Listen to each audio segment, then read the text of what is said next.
Alright. Gunz. Imanu lecture.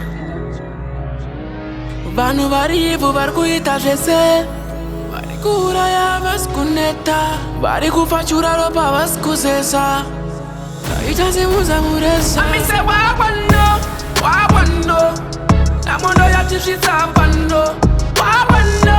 Wawano, pasi pane makakatano. Saka tati Zimbabwe, vamwe vari kurwira mawe, taita batana pamwe, ingatiri vanhu vamwe, usarwe.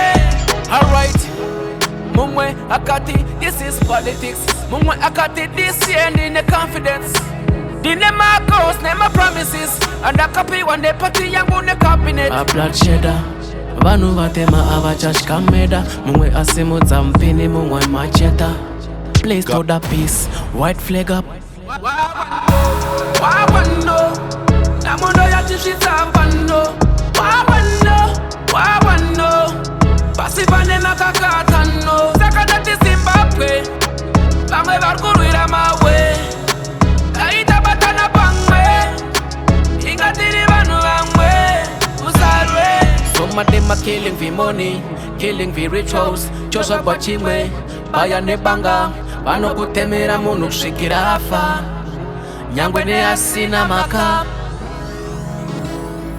Vari kuuraya vasi kuneta, vari kufachura ropa vasi kuzesa, taita semuzamuresa. Amise wawano, namondo yatisvitsa pano. Wawano, pasi pane makakatano. Saka tati Zimbabwe, vamwe vari kurwira mawe, taita batana pamwe, ingatiri vanhu vamwe, usarwe. Alright, mumwe akati this is politics, mumwe akati this year ndine confidence, ndine my goals nema promises, andakapiwa ndepati yangu ne cabinet. A bloodshed, vanhu vatema avachashkameda, mumwe asimudza mpini mumwe macheta. Place to the peace, white flag up.